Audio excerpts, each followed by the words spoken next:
Hello, everybody. How you doing? I'm Leo Vidal. This is a Democratic Candidates Healthcare Forum.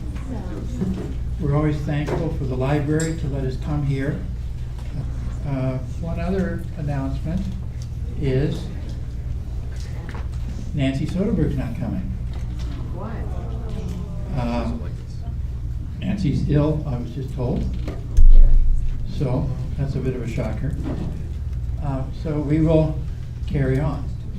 And in lieu of her being here, her field director, Kirsten, is going to read the prepared statement from Nancy. Kirsten.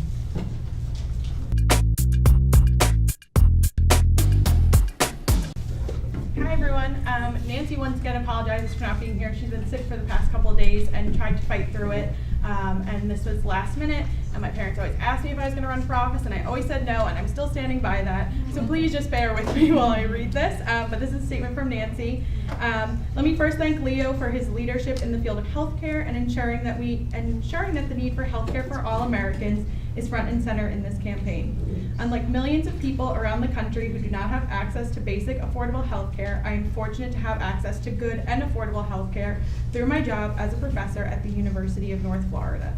Too many Floridians are forced to rely on emergency rooms for their health care or must contend with high premiums, high deductibles, and large out-of-pocket costs.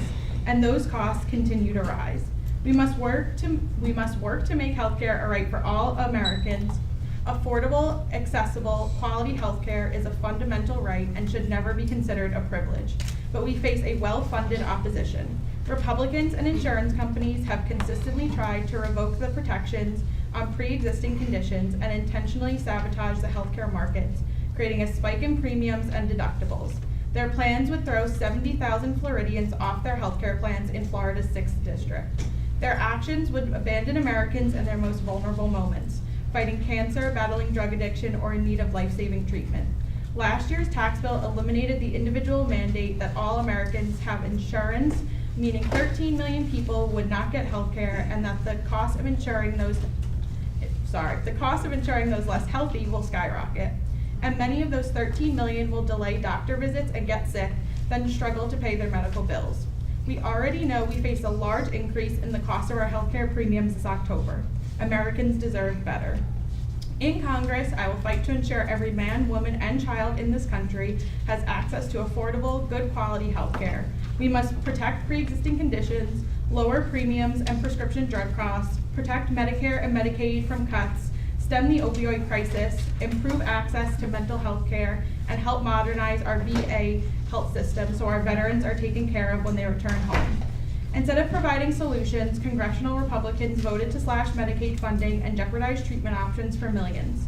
I will also encourage and work with our state officials to expand Medicaid so that federal funding can be used to cover health care for the 800,000 Floridians who have no health insurance. It's simply wrong for many Floridians to be forced to rely on emergency rooms for their health care. Opioid addiction and deaths are at epidemic levels and the worst public health crisis of our time. There were more than 5,700 opioid-related deaths in Florida in 2016, a spike of 35% from the previous year. A comprehensive approach is needed to stop this crisis, including expanding preventative measures to stop addiction, giving law enforcement the tools they need, and cracking down on opioid manufacturers. I will also work to bring more resources to our district for drug courts, addiction treatment centers, and other programs shown to save lives. You don't get to choose when you get into a car accident or have a child born with serious medical conditions. Cancer does not discriminate based on age, gender, race, or economic status. Access to quality, affordable health care shouldn't depend on how much money you made, how wealthy your parents are, or how generous your employer is. We can and must do better in this country. Healthcare isn't a luxury item you can go without. It's a matter of life and death. Thank you.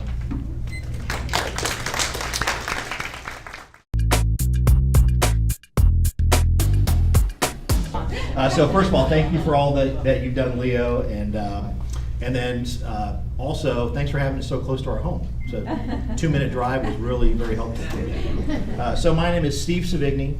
I'm a candidate for District 6 Congress. And first, a little about myself. So I grew up in Sarasota, Florida. I went to a great public school. I was the fourth of 4 children. I was the first in my family to go to college. I went to the University of Florida. At the University of Florida, I met my wife, Gina, and we were there for 13 years. We became quadruple gators. Undergrad, med school, residency, and fellowships. I was a fellow, she was an attending. She does dermatology, I do radiology. I'm part of Radiology Associates. I've been medical director of Twin Lakes since 2005.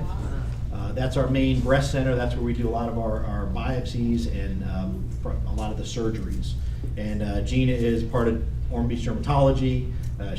Everyone knows her. She's much more famous than I am, and she's much more wonderful than I am. We moved here in 1999. This was our first stop out of Gainesville. We have 3 children. We've been 2 typical, 1 special needs, all 3 wonderful. The reason, outside of our friends and family, when we get home at night and we talk healthcare. We're both doctors. It's the primary reason why I'm running for Congress. We both see on a daily basis that healthcare is not working for anyone. As a radiologist, I deal with a lot of mammography, and I see a lot of patients with mammograms who have breast cancer or may have breast cancer. And it wears on you week after week, year after year, month after month, month to year, is when you see a patient who has a breast cancer that's already been there, and you go back and you see that they haven't had a mammogram in 4 to 5 years. Essential health benefits like that, like a mammogram, saves lives. It saves costs. It saves morbidity, mortality, saves everything. But some reason, one of the political parties doesn't believe in that. One of my core values is that healthcare is a human right. Right now, it's more of a privilege in this country. Who can afford it? So after discussion, after talk, she finally let me run for Congress. And healthcare is our main focus. It's the main focus of our campaign. And it's not just healthcare.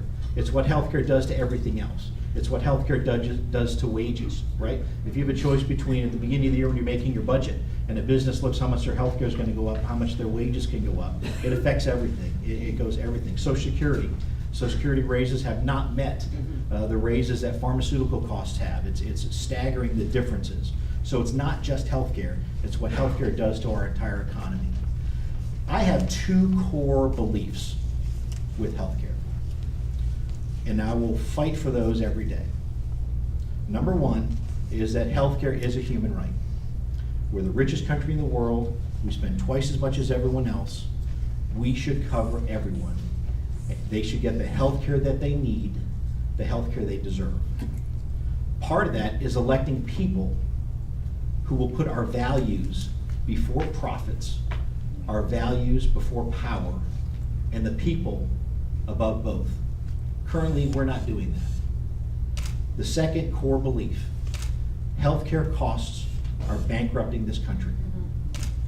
It is going, you can look at every chart, our healthcare costs are on a constant upward chart. We cannot afford that. We cannot afford that as a country. So every day, if I am lucky enough to be elected to Congress, I will wake up every day fighting for those 2 basic core principles. That healthcare is a human right, and that I will work on costs every single day. We have 2 parties up there, and frankly, I don't think either of them do a very good job of fighting for costs.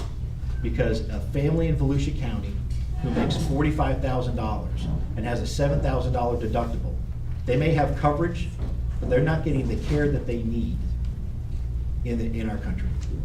My name is Steve Savigny. We're on Facebook, Savigny for Congress. Website is Savigny for Congress. Please check us out. I appreciate your support, and I humbly ask for your vote today. Thank you very much.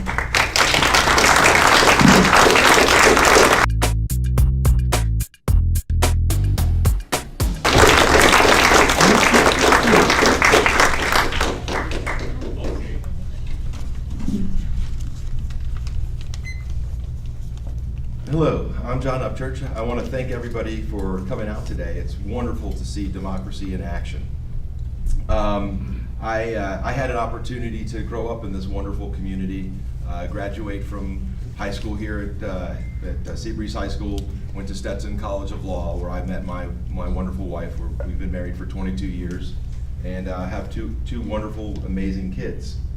Martin Luther King said, of all the forms of inequality, injustice in healthcare is the most shocking and inhumane. So I believe that we need to do something fundamentally different in America than what we're currently doing. We need to make sure that the money that we're spending is actually put towards the entire cost of healthcare. We have the ability to have that high quality because of the fact that the research that we do in America, the schools that we have in America are fantastic. However, we don't transform that into the quality healthcare that our country deserves. We have prenatal, we don't have enough prenatal healthcare for the women in our country. Planned Parenthood is attacked on a regular basis. Planned Parenthood provides so much quality healthcare to the low-income people in America, and it's just wrong that they are attacked on every level. I believe we also need to make sure that we have access to the mental health that the citizens deserve. We have so much undiagnosed mental health issues in our country. People are self-diagnosing and using drugs and alcohol to treat themselves. This causes more problems because they then are in the prison system. This causes additional costs to our system. We need to make sure that for the insurance, that the money that we're paying, that it goes to high quality healthcare. There are 3 reasons that we have healthcare that is so expensive. First and foremost, it's the for-profit hospitals. There is no reason that there is such a profit incentive within the healthcare providers of our country. Second, Big Pharma. Big Pharma is making billions of dollars a year. The cost of drugs here in the United States is often 2 to 3 times more than it is in other countries, such as Canada. Advair is 3 times as expensive here. That's for COPD and asthma. The EpiPen, which Dr. Savigny has talked about a number of different times, it's about 3 times more than it really should be. And the pharmaceutical industries, no one is standing up to them. Finally, it also is the AMA. There's a quote from a doctor, Dr. Friedman, who says that the American Medical Association is the strongest trade union in the United States. The AMA vigorously defends and restricts competition. The Council on Medical and Education in Hospitals of the AMA approves both medical schools and hospitals. By restricting the number of approved medical schools and the number of applicants to those schools, the AMA effectively limits the supply of physicians, which increases their wages and raises the overall cost of medical care. So we need to do much like we did for several years to reduce the cost of lawyers. There's been 6 different law schools open in the last 7 years, or I think about actually 12 years now. That would increase the number of doctors available, which would reduce the cost, the overall cost. I can tell you from a personal standpoint the importance of medical coverage. My son was born with congenital glaucoma.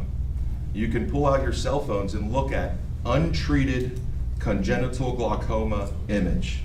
I'd like everybody to kind of look at that at some point in time, maybe later today. And that point was driven home to me. The Republicans are pro-birth. They don't want to take care of anybody once they're born. There's no health care. There's no, we want to spend as little as money as we can on their education, but we want to build a private prison for them. So I can tell you that health care, it makes such a difference for a family. I was worried with my son that if I had not had good health insurance, he might be blind today. Within, he was, I appreciate you guys.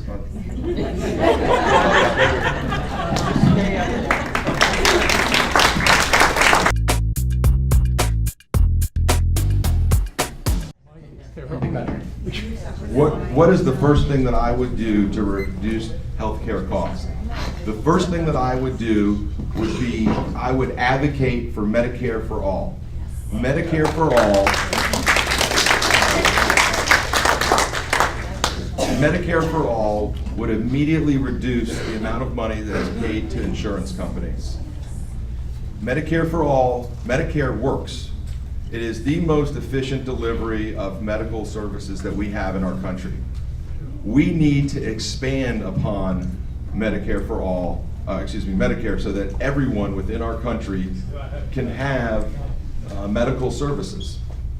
The reason that we need to have medical care for every single person in this country is so that the businesses are all on a level playing field, so that the individuals that are driving our economy don't have to worry about if my spouse or I get sick, we may lose our house. That happens on a daily basis. There are so many medical foreclosures out there because the people cannot pay their bills to the house. They have to make a life and death choice. Should I pay money to the mortgage company, or should I pay money to have my cancer treatments done? Well, we all know what choice we're going to make. It's the life choice. We're going to try and save our lives and make that payment to the chemotherapy person before we make a payment to the mortgage company. That's just the way it is, and that's not a good choice for us to have in America. So I would expand Medicare for all. Thank you.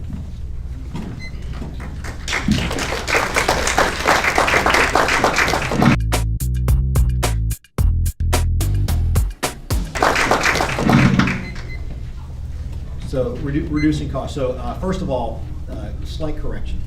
If you have more doctors in America, healthcare costs by definition are going to go up.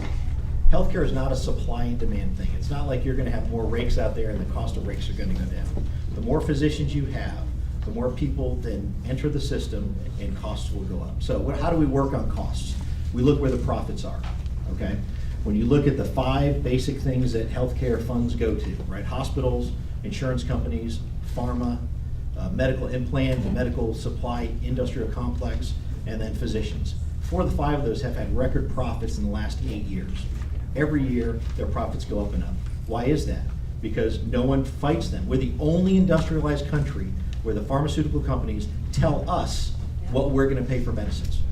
Every other country, Canada, France, every other country, industrialized country, says we're going to pay this much for this medicine. We're the only one that lets them set the price. Okay?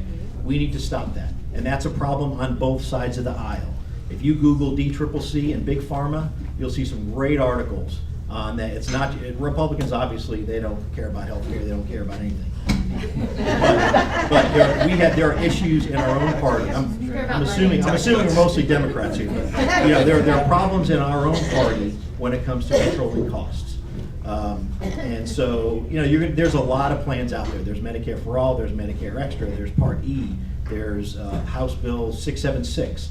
There are a lot of ways to get to universal coverage. And when you read every think tank, every policy position, from Heritage Foundation to Kaiser to everybody, the first step to control costs is universal care. That is the aspiration. That is something I will wake up every day trying to get to, no matter how we get there. That is the first step, and that is the first thing that I will work for.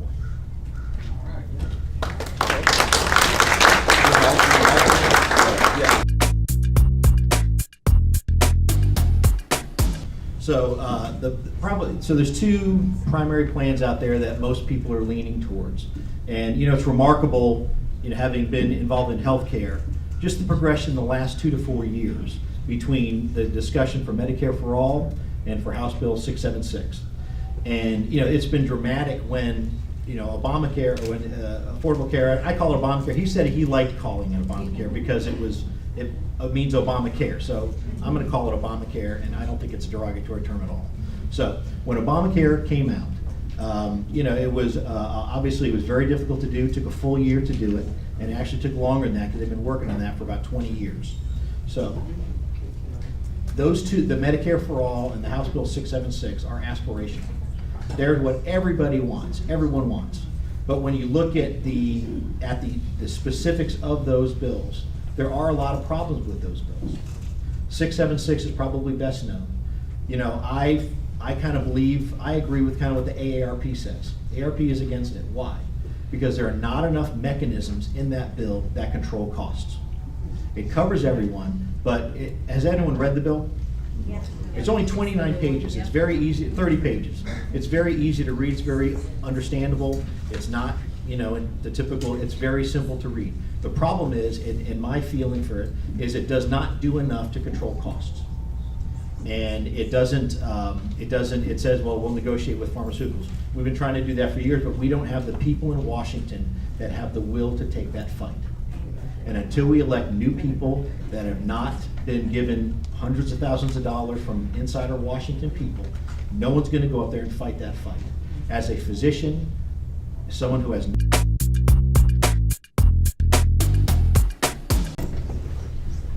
Well, I firmly believe, like many different problems within Washington, it emanates from the special interest money that is paid to the politicians. We need to make sure that we get the special money interest out of politics. It's corrosive. It's from big pharma. It's not only from big pharma, but it's from a lot of different other interests within the medical field. So I believe that everybody in this room can do is to look at and see who is giving to the individuals that are running as your candidates, and realize that the individuals that are local have the interests of Congressional District 6 patrons. So we need to make sure that in order to have a better medical facility, or not facility, but medical care, that you have individuals that are going to fight for you that aren't aligned with the other side, that aren't aligned with big pharma, with the hospitals, and with the medical industry. Much like other industries, they play too big a role within in the healthcare industry. So I'm going to fight for the citizens of Congressional District 6. I care more about you than I care about big pharma. So I can tell you that I'm going to do the right thing by the citizens of District 6.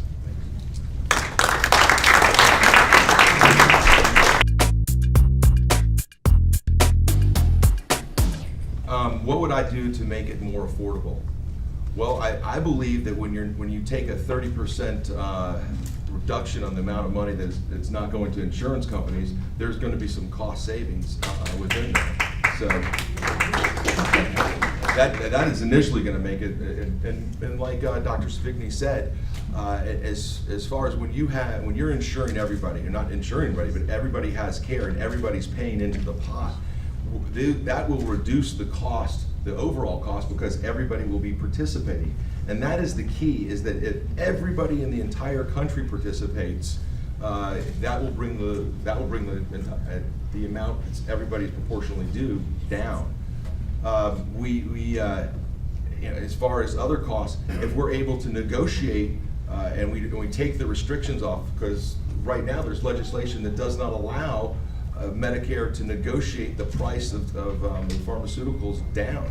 That again will save us billions of dollars. So I think some of the those two cost savings alone would make Medicare more affordable. Okay.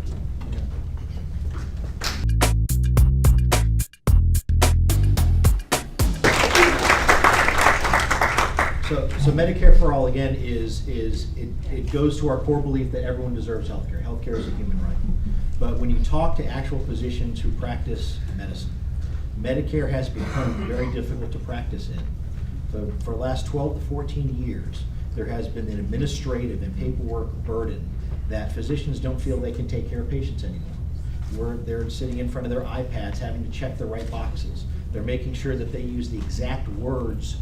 As a radiologist, I have to use specific words in a report to judge it to be a high quality report. I could be clueless, but as long as I use those correct words, it's considered a high quality report in the Medicare quality versus quantity jargon. So we need to work on Medicare from a physician quality standpoint. Again, you don't have to take my word for it. Ask your physician right now about the administrative burden for Medicare. What has happened to that in the past 10 years? And that's problem number one. Number two, Medicare for all. let's think about, again, again, healthcare is a human right. That is a core value. The second core care is healthcare costs. If we go to Medicare for All and we don't have, say, a program, if a patient sprains an ankle and they have a choice to go between an urgent care center and the ER, where are they going to go? They're going to go to the ER. We have to incentivize, not penalize patients. We need to incentivize hospitals to open up. Instead of, if you go to any town in America, you'll see a big hospital, and then 2 miles away they have these urgent cares. And we're doing one in Deltona. Why do we do ERs instead of urgent cares? Because you can charge through your insurance company a lot more money. And we need to incentivize hospitals to decrease their intake in the ER and either have an early triage program. Those type of programs have been enacted, and they save a tremendous amount of money. Outpatient care for diabetics. It is study after study shows that if you hire mid-level practitioners to work on diabetics, they will decrease their hospitalizations incredible a number, and that increases costs. So any Medicare for All program I want to see, make sure its funding goes for those type of programs. Also, with a lot of the single payer stuff, they really don't define how hospitals are going to get paid. With 767, they talk about regional directors. I don't want Betsy DeVos judging how much funding. They'll have a regional director, then they'll have each state center, a state director. I don't want Rick Scott choosing how much healthcare money my hospital is going to get. And I'm afraid with that, if it becomes too localized and too political, that it will be, again, it'll be too affected by the lobbying money. And I'm afraid Florida Hospital, I'm a Halifax guy, I work at Halifax, been there for 19 years. I'm afraid the Florida Hospital will come with their much more lobbying money and say, you know what, you really don't need Halifax Hospital. Yeah, it takes care of indigent, it's got the NICU, does kidney transplants, but we really don't need that, so let's pull back funding. So that's my concern. Is that a solvable concern? Absolutely. But one of my concerns is the way it's written now, those spots that control the healthcare dollars for hospitals are too political. I would like it more based on actual point of care and not politics. CEOs, absolutely. Okay. Insurance CEOs. I'm sorry, you were looking at me, so that's my response. You're smart. You're smart. You've read it. You know the system. I respect your opinion. Yes. This question we're often is, how do we Great pay? question. Great question. So, if you look, we spend about a little over $10,000 per person, which is almost twice as much as any other civilized country. So the money is there. What we need to do is we need to have the energy, the will to direct that money where it needs to go, to patient care. It doesn't need to go to Wall Street with pharma profits. It doesn't need to go to insurance profits. There are many ways. You just look anywhere there's profit in the system, you squeeze that. No one is squeezing that at all. We're funding those profit streams. So we need to work for those profits. We talk a lot about, with a lot of the universal care, and the reason that some people say, well, you have to be bold, we need it by next year.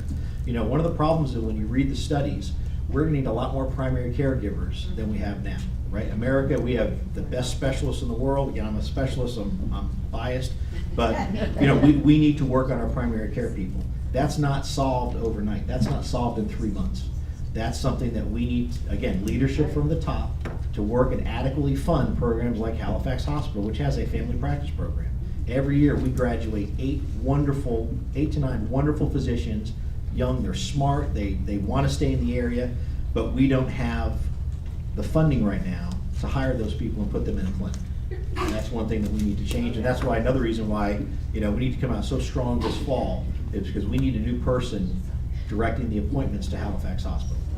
Because that is a critical, every day we go to work, every day I work at Halifax, I go in and it gives me nauseous with how much good we could do at that hospital if we would have the adequate funding that we need. And that's one thing that Rick Scott has made it clear, because a very well-known physician in this town went for one of the board appointments, and his first question when he walked in the door was, do you support tax-supported hospitals? And the answer was yes, because he works at Halifax. He knows the good we do, the indigent care that we take care of. And Rick Scott said, no, blocked him from the spot. So whatever your favorite Democratic candidate is, get out this fall, because we need to change the governorship as well.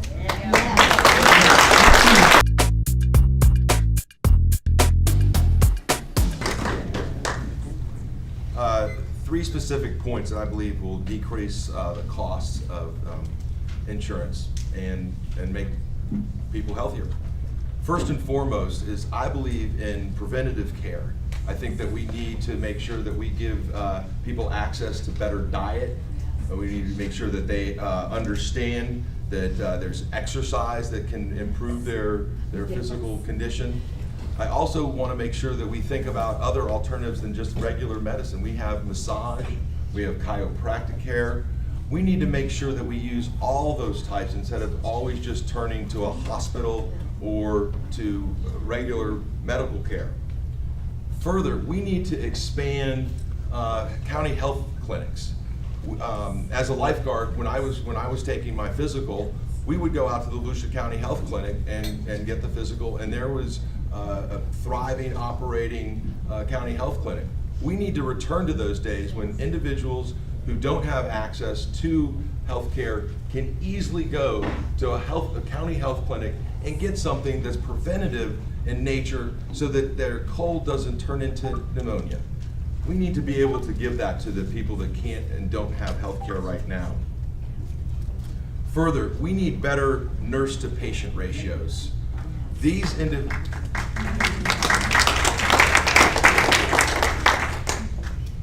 caretakers work so hard and they are overworked in the hospitals. These individuals need our help. We need to increase the number of nurses that are on shift. These are the first responders in the hospital to the problems. So this is an area where we can not only reduce our costs, but have better patient outcomes. At the end of the day, that's what we're looking for in healthcare, is better patient outcomes and trying to reduce our costs. So those are the three ways that I believe that we could easily reduce the costs, and simply and quickly. Thank you. Okay,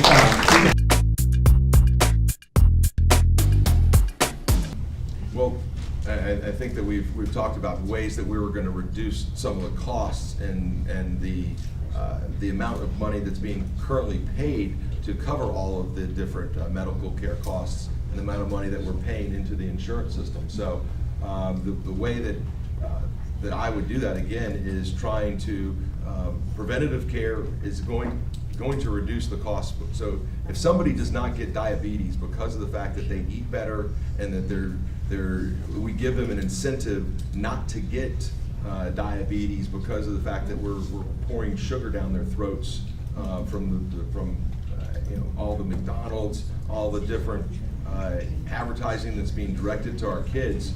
So I think specifically cost reduction is number one. And then number two, I think that we need to look at paying more. If it's going to cost us more to insure everybody, then so be it. We need to pay that out of the general budget. I have not done a specific analysis as far as the amount that it would cost to cover everybody with a Medicare for All or universal health care coverage.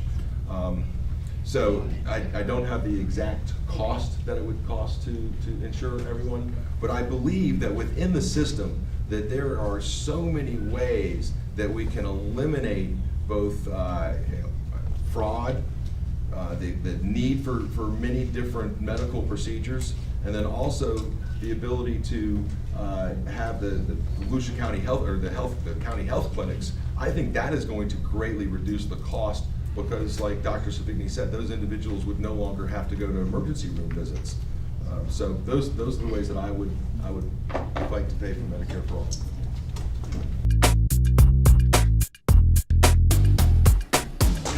So how do we pay for it? So right now, the healthcare costs us about $3.4 trillion a year. About $550 to $600 billion of it comes from employer payments for health insurance. So that income needs to come from somewhere. And what you need to do is you need to craft a program that you convince businesses that instead of paying insurance premiums, their taxes are going to go up. There's no other way to create that, to fill that hole. Now, the problem with, so when it's been tried in Vermont and when it's been tried in California, both those programs did not adequately make the case that the insurance premiums paid by businesses were going to go directly for the healthcare systems. And so we have to make that case, and Center for American Progress is working on a program right now that specifically tells you how you craft that tax. Bernie's plan has the numbers. My issue with that is I think he overstates the amount of money that we will save from administration. When you look at Medicare administration, it's about 2%.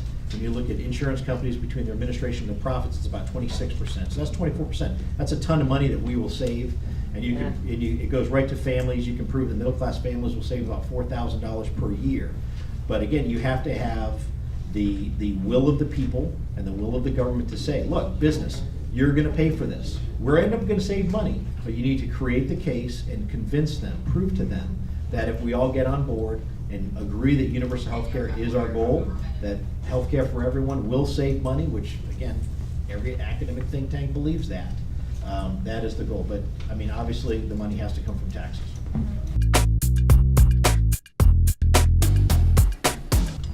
So how would I work with the other side? So, I will work with the other side when they start sending reasonable people to Congress that share my values, right? So, Matt Gaetz, Ron DeSantis, those type of people have no desire to help people.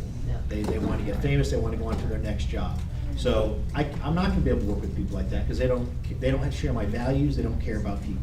So send me people to Washington from the other side of the party, from the other party, that care about people, and I will work with those people. But I'm not going to sacrifice our values, I'm not going to sacrifice. And, working hard, that's what I've done. I've been here for 19 years. Everything I do, I put 110% in, and I will surround myself with the smartest people, the hardest working people around, and I'll work every day, waking up to work on two things: covering everybody and getting the healthcare costs of the people get the healthcare costs that they need, the healthcare that they deserve.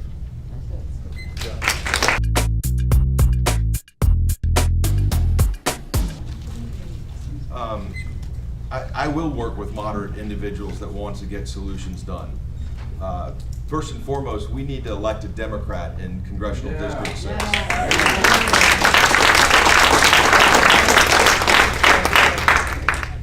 This is the most important thing that we can do in order to get health care and universal coverage for everybody.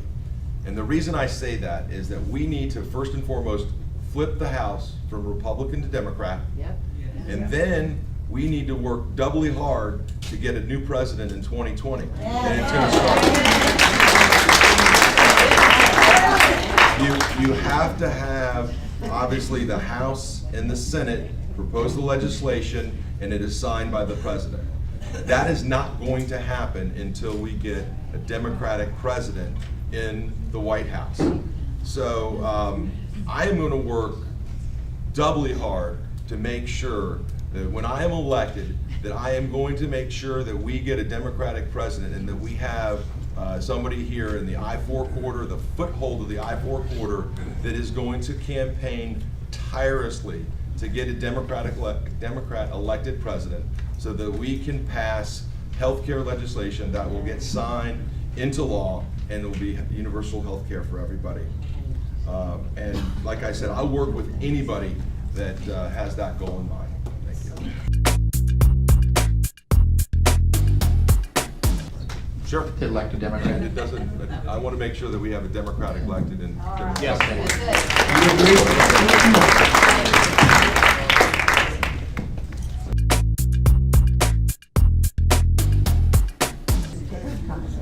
Yes.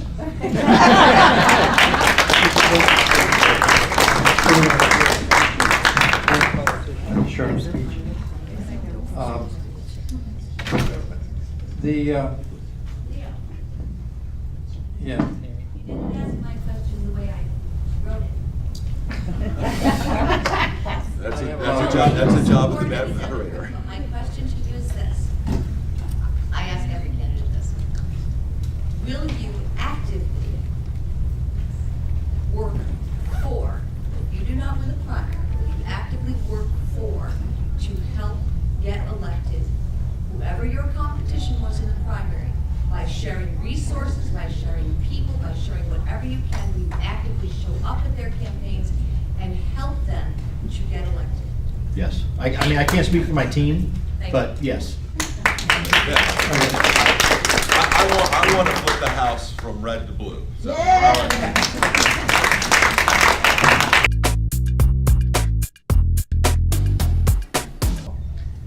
You know, eventually, I mean, again, the aspiration is universal health care, single payer, but, you know, Social Security took 30 years. Medicare took 37 years. So to get that out of the system is going to take time. You're not going to, I mean, think about how little the Affordable Care Act did to change insurance companies, and we're still fighting it 8 years later, right? All we essentially said was, no more junk plans, we want you to cover a certain number of things, and we're gonna monitor how much your profits are and how much your administrative costs are. That's not a huge push. And here we are 7 years later, still fighting over it, still fighting over the basic tenets of the law. So the concept that we can boldly say, no more insurance companies, is just, it's not reality. Eventually, you want to get rid of them, but it's going to take time. It's going to take time, and you need to give them the adequate competition, which is why, the Medicare Extra, the Medicare E program is a gradual, where you allow Medicare to compete with insurance companies. And when you have a 2% administrative cost versus 26% administrative and profit, you will win that battle. And you're not gonna be able to get rid of them. I would love to see, if I told you I'd get rid of them in 2 years, that would be pandering and lying, and I'm not gonna do that. But you slowly progress, you can progress them away. But Canada, they have insurance companies. They have insurance companies to help with pharmaceutical costs, cosmetic, dental, and eye issues. So, and Canada is not the panacea that some people make it out to be. So there are insurance plans in Canada to help with the pharmaceutical costs. So can we get rid of them totally? I'd be lying if I said yes, but eventually, aspirational goal is to take the profits out of healthcare.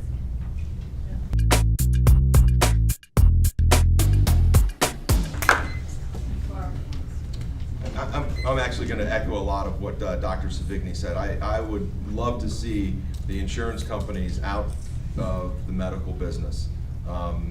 The Obamacare greatly reduced the ability for them to charge profits or administrative costs at 50% and reined it down. But Medicare does do all the administration that the other insurance companies do at 2%. So at the end of the day, they are Medicare is going to be able to deliver better and cheaper care for an individual. So at the end of the day, you do not need insurance companies.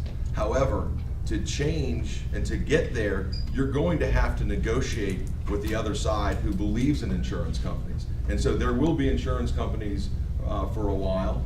I'd like them to be eliminated tomorrow. But the key to anything, to getting what you want, is negotiation. And that is an art that's been lost in Washington. So at the end of the day, I want to see insurance companies eliminated from the healthcare field. Well, I would induce more competition. So I'm not sure if you could hear the question, but what would you do to change the Affordable Care Act? The first thing that I would do would be to remove barriers of competition between states. I think that the insurance that is out there should be across state lines. This would allow the insurance companies that are better to compete across the United States, thereby possibly reducing some of the costs. While I agree with the tenet of the Obamacare, which is to insure every American, I don't necessarily agree with how they did it and partnering with all the different insurance companies. I think that they should have had a gradual reduction on the dependence on the insurance industry, and at the same time increase the availability of government-provided Medicare.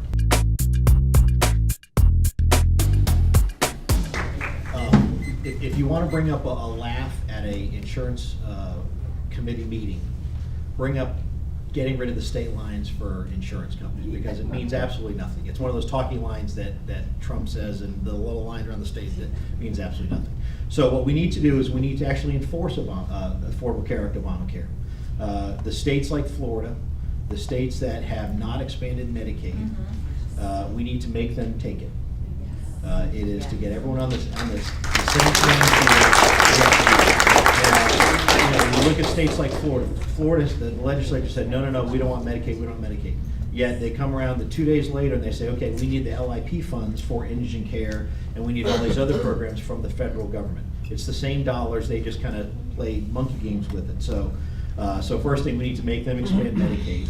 And then we actually look at, before this year, before they getting rid of the individual mandate and the other changes that the tax bill did and other changes, the rates for the exchange were actually stabilizing. The first year the medical loss ratio is what they look at to make the rates. The first year they kind of underpriced Obamacare. So the second year, which unfortunately was the election year, was the rates all went up because they went too high. Last year, 2017, they were stabilizing. They were almost exactly where they need to be. So had nothing happened, the headlines this year would have been the marketplace rates are unchanged. But because we lost 2016, because we did not do a great job of communicating our values and our messages, we lost, and our citizens are paying the price for it. So we need to put the Affordable Care Act in place and make it work.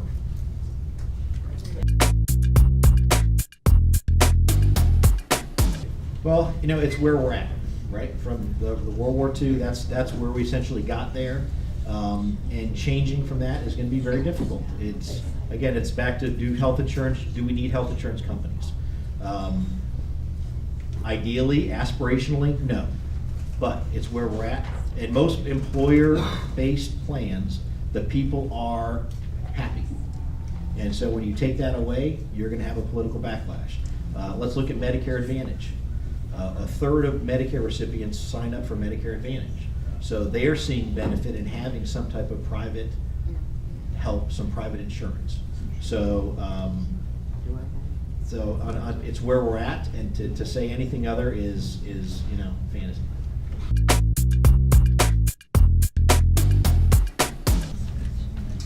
I don't agree. I think that to make it employer-based is going down the wrong path. I believe that it should be a mandate of every single person in the United States to have insurance.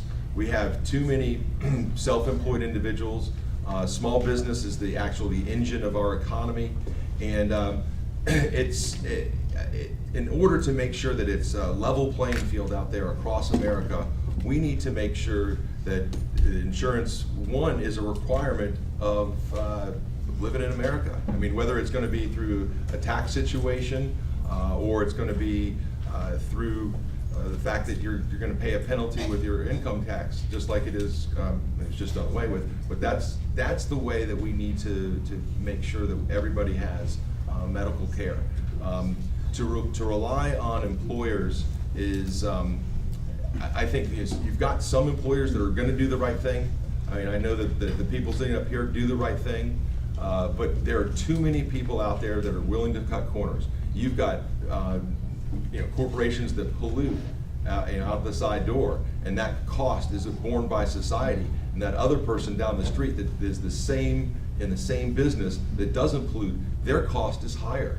So you need to make sure that everything is the same when it comes to employers, and there's too many burdens already placed on our businesses. We don't need any more burdens to reduce our competition and the ability for small businesses to exist.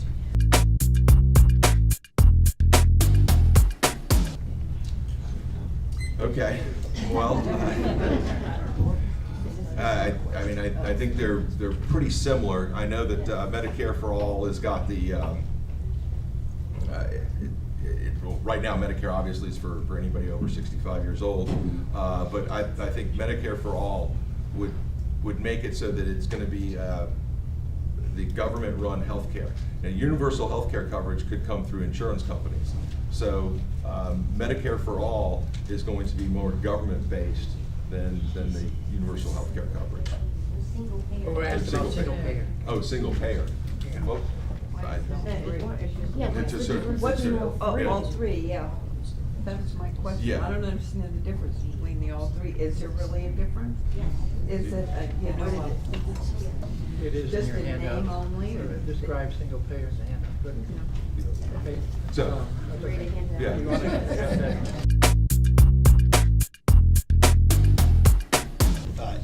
It's very confusing. It's very Yeah. confusing. So single payer essentially is single payer. So the concept is if there's only one payer, that you'll have better bargaining ability. If there's only one purchaser for drugs, you'll be able to set prices and set prices better. Medicare for all. Some single payer programs, the physicians and hospitals become part of the system where they're owned by the government, like in England, whereas Canada, they still operate as private industry. And so when you say single payer, it's complicated. It's very complicated. But Medicare Extra, Medicare for All, the private physicians remain private. They're not employees of the state, and they essentially, Medicare sets the rate for them, and they can operate as they do. Some of the Medicare programs don't allow other private insurance. So if you have a physician who's 60 years old, who's been in normal practice, and also you go to Medicare Extra, one of the programs, they have to join the program. Otherwise, they can't practice medicine. And that's, again, pretty draconian. I mean, they have to be really difficult to push through. If you have a physician who's been in practice for 30 years, all of a sudden say, okay, you can't take private insurance. And again, I've talked to a lot of doctors every single day calling during this race. And there are young doctors. There are doctors that have been practicing for 8 years that are giving up Medicare. So part of the goal, part of my run is we need to let physicians be physicians and let them take care of patients and let the administrative burden goes. Now, some people think single payer is the way to do that. There are a lot of smart people, a lot of the Physicians for National Healthcare Program that they have studies that show 62% of physicians would sign on to that, and all they do. And when I talk to I know I'm all over the place, but there's a lot This going is on. helpful. I talked to 3 physicians in my class. All 3, I talked to 80 of them, but 3 of them had worked in other countries where universal care. All 3 of them said, Steve, absolutely it's the way to go. You take care of patients, that's all you have to worry about. So if I could get to a system that allows people to take care of patients, I think a lot of people would sign up. But right now, the way Medicare administrative burden is, that'd be very hard to push amongst real physicians.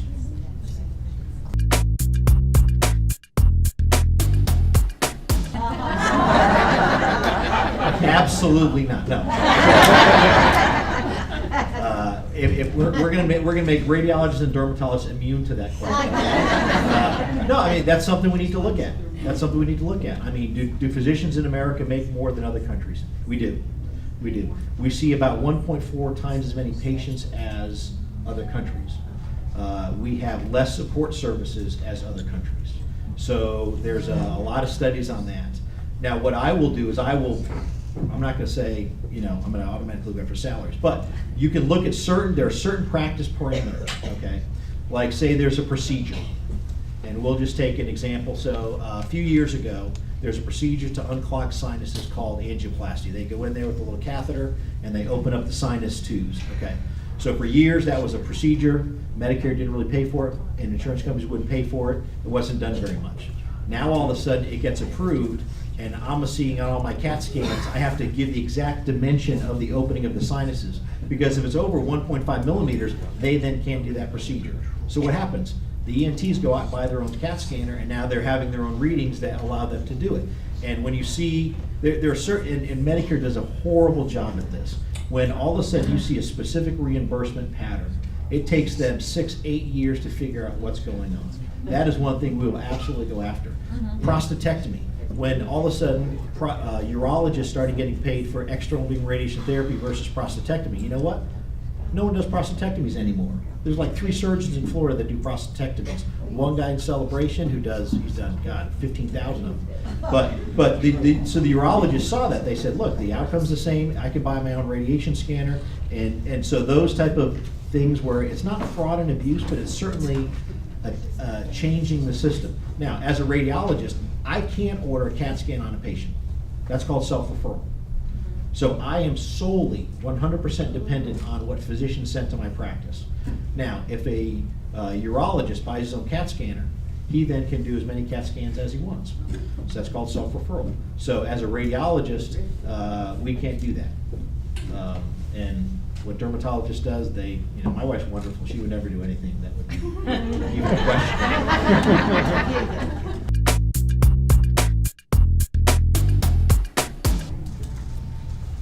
I think the cost for the employment of doctors is too high. I think that we need to, one of the reasons I brought up the issue earlier in my opening statement about there not being enough doctors is that that if we had more general doctors, the cost to going to the doctor would be cheaper. We pay too much for the specialists. We're paying, you read the Wall Street Journal in the past, they've done an amazing article on comparing the health system of America to the health system of Britain. And one of the things that they say is we're not going to be able to reap the rewards of universal health care like they have because of the fact that it costs so much more to employ a doctor in America. And we need to look also at why some of the doctors have to be paid so much. We need to maybe look at some of the different tort reform that's out there and figure out how can we make it so that a doctor doesn't have to worry about CYA so that they have a malpractice claim.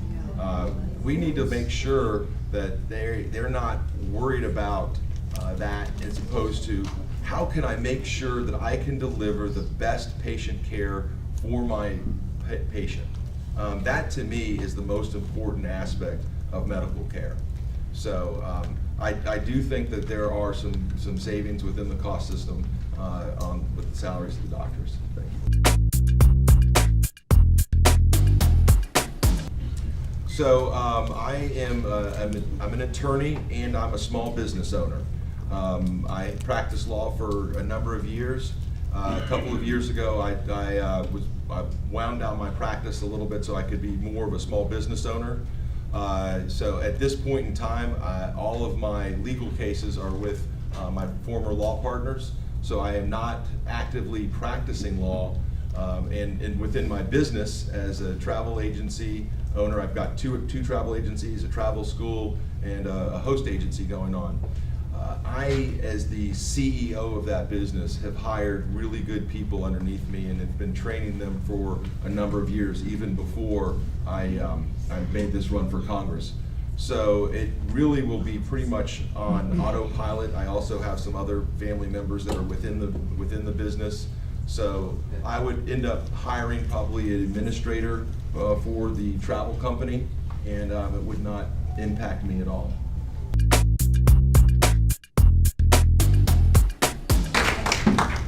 So I'm a physician radiologist, and when I was doing the research, I saw the Tom Coburn rule, where you can't practice medicine, but I think that's only for the Senate. And I think I mistakenly said that the House, you could not do that. But I would obviously stop radiology. Where our practice is hiring 2 people starting July 1st. They're filling into my spot. I've already cut back my hours dramatically, and as of July 1st, we are not doing radiology anymore. And if I'm in Congress, I'm obviously not going to be working as a radiologist.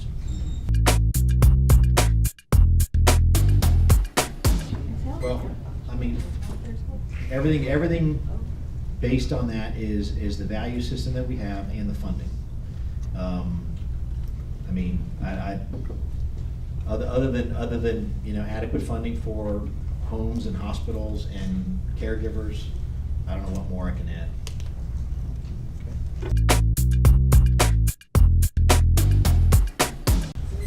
I just had the opportunity the other day. I was meeting with Reverend Mugala, and he asked me about that question. He said, we had an incident in our community that everybody knows about.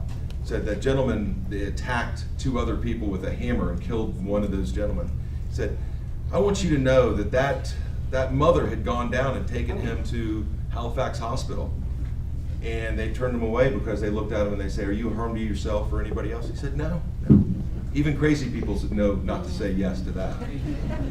The brother went down, took him down to the hospital the next day, said, my brother's saying all kinds of weird things. He's talking to people that aren't in the room. This is a problem. He said again, no, he's not a harm to himself.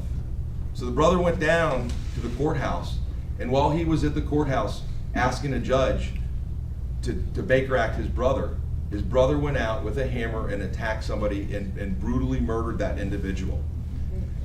Because he had drugs and alcohol in his system, they convicted this individual of murder. He is now in the state prison system. So instead of treating him with adequate treatment, with the drugs that would make him competent to be in society, we're now paying over $60,000 a year to incarcerate him at the state prison. So we need to think about these costs at the end of the day and how much it's costing us to incarcerate our mentally ill. The largest mental health facility in the country is the Los Angeles prison. So we need to, like you said, adequately fund, but we need to think through our problems. We need to think from A to Z. And we need to say, okay, geez, okay, this person is mentally ill, they're a problem to themselves. Let's make sure that they get the adequate treatment, and then let's make sure that we follow up. We've got to pass legislation that makes it mandatory that a person can't, once they feel like they're back to normal, stop their medication. Now, the courts have said that we couldn't do that, but I know that we can draft positive legislation that will make that happen. So, along with adequate funding, we need to make sure that we take care of the people that have mental illness. Mental illness is blind, it knows no color. So it can impact anybody and anybody's family.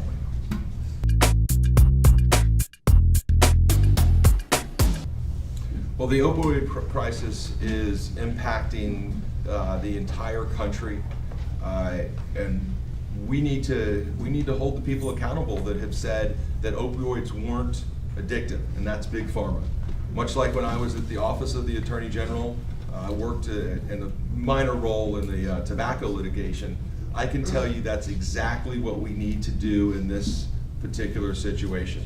We need to hold them accountable for the fact that they said that the opioids were not addictive, and then they started handing them out like candy.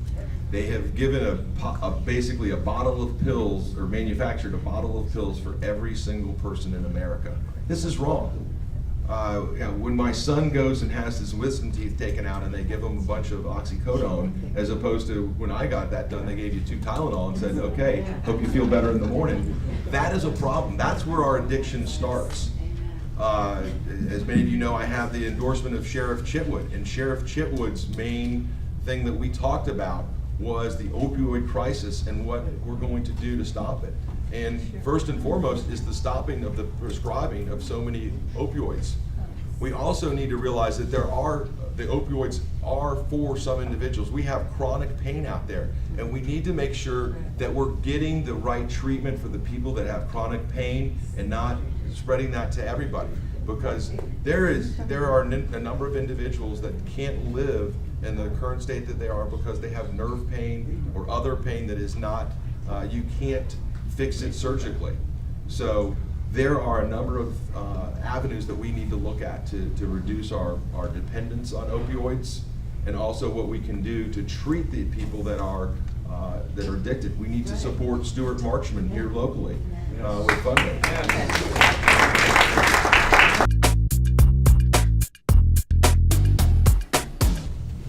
So the question was, how do we, the cost of opioid treatment? So what we should do is we should reward the programs that work. So one of the programs that it's been in the paper recently is the outpatient or the out-of-prison treatment centers that Stuart Marchman was in conjunction with the prison system. Because the Florida legislature cut the costs, cut the money for the health care to the prisoners, the prison company now says, prisons now say, okay, we need to cut from somewhere. So they're cutting from those treatment beds. That is going to put, it was a $2.2 million hit to Stuart Marchman, which is about 40 employees. And so those people are not going to sit around for a year until they get funding next year. They're going to go find a job somewhere else.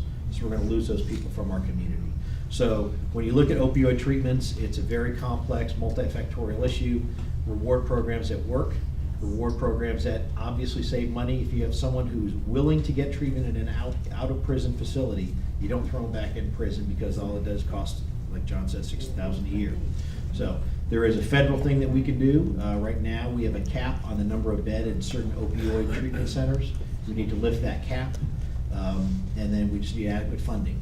The prescription problem, I think, has pretty much been almost completely solved. I mean, the hospitals now have their own monitoring system. Dr. Frank Farmer never gets the credit that he deserves for putting in the opioid database. He's a physician from this area who had to fight very hard against Rick Scott and a lot of Republicans to put that in place. And 95 used to be the pill mill corridor. And Dr. Farmer fought very hard to get that, and he has saved a lot of lives with that. We're getting much better with the pharmaceuticals. The actual the pills themselves, there's a great article in JAMA, how now they're making them abuse tolerant, where if you crush them, they then become inactive. And so they can't use them as they can't inject them anymore, because as soon as they crush them up, they become a gel, and then they become unusable. So that's a really good thing that they're doing. The problem is that the still most likely, most common cause of abuse is still taking them by mouth. So that's not affecting that, but the industry is slowly adapting, and sick the trial lawyers on, because pharmaceutical companies made so much money, billions of money. Just let the tort lawyers get at them, and hopefully we can get some money out of that.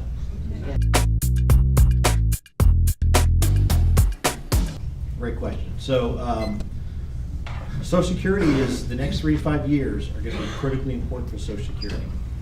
The Social Security Trust Fund, which we've all paid into, is going to essentially, 2021 is a year that the money coming in is going to equal the money going out.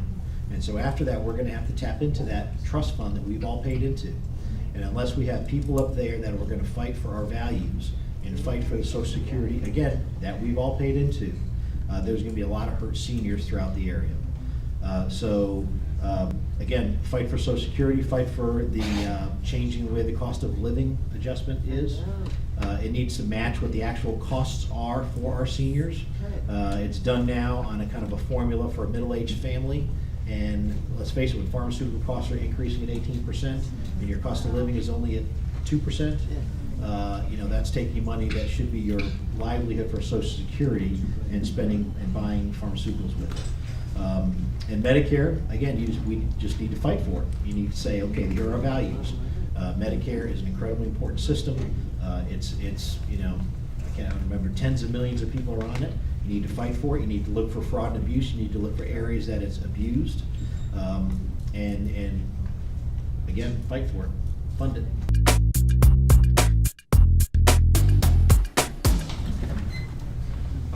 First and foremost, we need to make sure that you have an advocate in Congress that's going to fight and advocate for the senior citizens that have paid into the Social Security Trust Fund their entire life.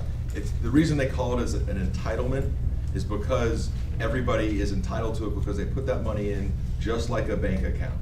And for the Republicans to make the word entitlement a dirty word is unfortunate.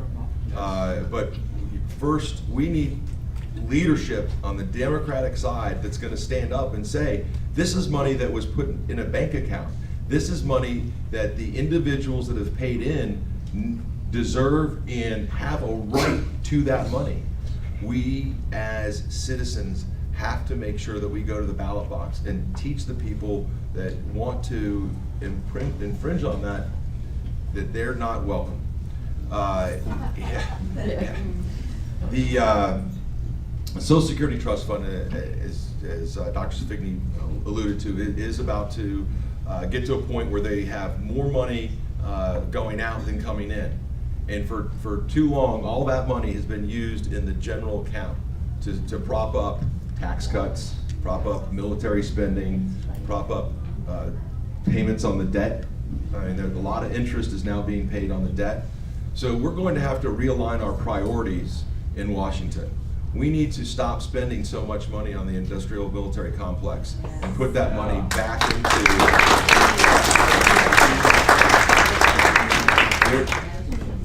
Again, there is so much money being paid into that we're going to have to redirect. We're going to have to make choices. And my choice is to make sure that the people that have made our country amazing and great all day long for my entire life, that we fund their retirement to the amount that we've said that we're going to do. When you say something and you look somebody in the face and you say you're going to do something, I'm going to do it. So I believe that we need to stand up and advocate for the senior citizens and make sure that their Social Security is paid in full.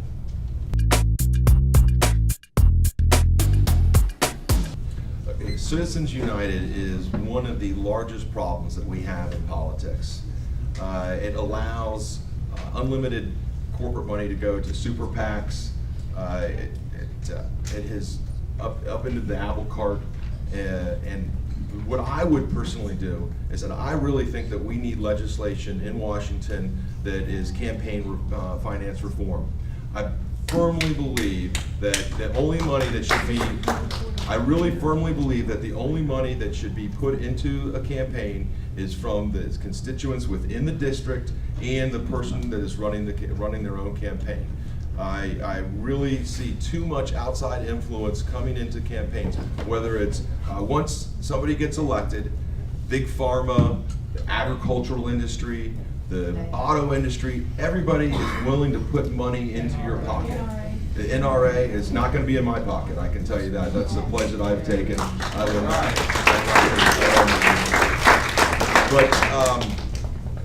The root cause of our problems in our democracy is the money from all the different corporate interests, and they funnel it in a number of different ways. So my firm belief is to have elections that are probably 4 months in length and only money that can come from the district. I think that would eliminate a lot of the outside influences that we have in corporate with the Citizens United case. So my proposal would be campaign finance reform and also term limits. I'm one of the only candidates to support term limits too. Thank you.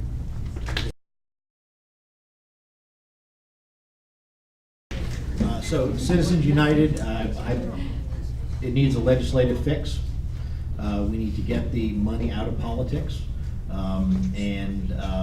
If you look at the outside money in this race, I would gladly sign a pledge only to use money from District 6. That would help me immensely. Anything we could do to that. But you look at the money that's being spent on these elections it's obscene and it's ridiculous. And nothing I would love not to have to call 110 people a day to ask them for money so that I can buy banners and nonsense. Nothing. I would love to have these type of debates up and down the coast. Obviously with the ambassador here, which would have been much better for everyone. But all of the events where all three candidates they're all on our Facebook page. So check it out, Savigny for Congress. You can go on there and see all three of us and how we feel about things. And I think today would have been a great event.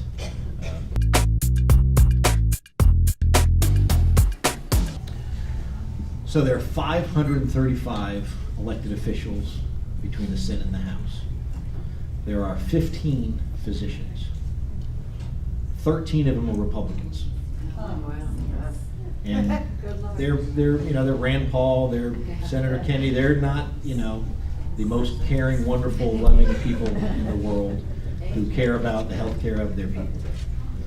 There are 2 physicians that are Democrats up there, good guys, but I think we need more.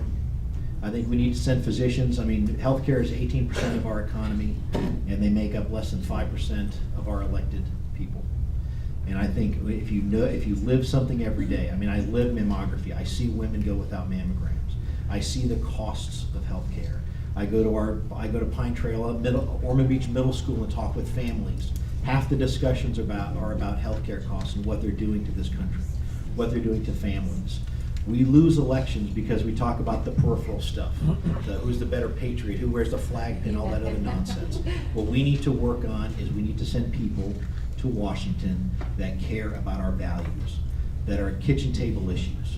Healthcare is not just a kitchen table issue, it's a bedroom issue, it's a driving to school issue, it's a PTA school meeting issue. Everywhere we go, and that's why I feel so good about this race in District 6, because as a physician, healthcare, it continues to be. Even, people say, all he talks about is healthcare. That's what people ask me for. That's what they want to know. How can we do better? How do we, and why, what can we do? It's very simple. Elect people up there that have your values. The values that healthcare is a human right, the value that we need to put people in head of profits. If you give me your vote and I win, I will wake up every single day working for those two main core beliefs: that healthcare is a human right, and that healthcare costs are killing this country. And if we don't send people up there that will go up there and fight for us, then we're doing ourselves a disservice. So again, Savigny for Congress, Sevigny. N is for November, and Y is for yes. Savigny for Congress. We have our table in the back. Mari, our campaign manager, is holding the sign. Chuck is our new field director. He's doing a great job for us. And our staff, Amanda and Dylan, have to put up with me every day, so thank them on their way out, because I'm not the easiest guy to work for. Am I the easiest guy to work for? Yeah. I paid them to say that. So again, Leo, thank you very much for having us today. It's been a great event. Thank you very much. Thank you.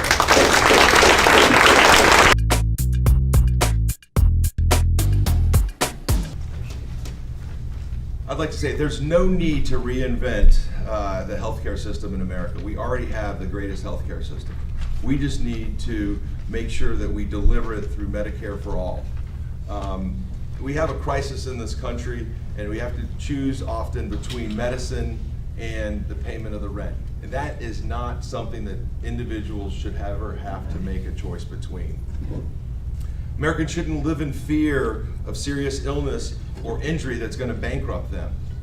These are issues that it can crush a family overnight. So the United States by far pays the most amount of money in the industrial world for healthcare. We need to deliver that first-class care. And I believe actions speak a lot more than deeds. And I have a person here today that's from my office that's going to tell you some of the things that I've done for you. Alan, do you want to stand up and tell people exactly how as far as some of the accommodations that I've made for you as somebody that's had some different problems in healthcare? I've worked for John at Honesty Travel for the last 7 years. I've been a travel agent for the last 25. 2 years ago, I had to go to John and tell him that I required back surgery. I was bent in half and in constant pain. I was a little concerned about going because I was worried for my job. I was worried for my clients. I really couldn't afford not to have a job. I'm 72. I've been in the travel industry a long time, and I knew what the problems were going to be if I didn't have a job. Finding one was not going to be easy. When I spoke to John, his first words to me were, "Your health comes first," which I wasn't quite ready for, but it really pleased me. He told me concentrate on the surgery getting better. He said you'd need physical therapy after surgery. Take the time and get better. John went further than that. He made sure that I had access to the computer at the office from home. He made sure that when a call came in from my clients, it came into my home again. He even went so far as to buy an additional second monitor so that I could work more efficiently from home. I've been around a while in this industry, and I don't know of another employer who would begin to do what John did. He's worried about his staff, he's worried about his clients, he takes care of them. And I think if you elect him to Congress, you'll find that he cares about all people, that he's very innovative, and that he's a problem solver. And thank you.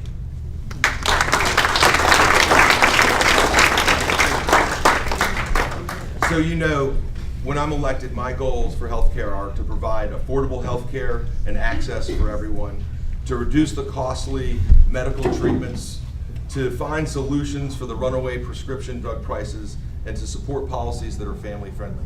Thank you. Please vote John Upchurch, voteupchurch.com, and also on Facebook, Vote Upchurch. Thank you. Okay, I forgot to do something. Yes, sir? Can I say one thing? I think we're extremely fortunate in this district to have three candidates who are so qualified and so well versed in issues that we're concerned about. The only sad thing is we can't send all three of them.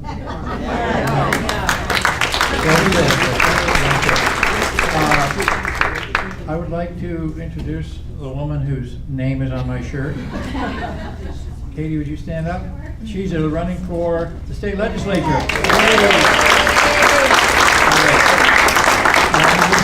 Editorial comment, how many people would like to have Democrats in charge in Tallahassee? Yeah. All right, well, let's work on that, get Adam and Katie and Mark. Anyway. Mel Martin. Mel. He's in the Senate. Okay. Well, anyway, 12:30, we said we adjourned, so we're adjourning. So the candidates will be here, the staff will be here. Please linger, we're not getting kicked out. If you have a chance to put a chair up on a stack, that would be great. Otherwise, thank you so much for coming. Thank you, Leah. And really appreciate it. See you next time.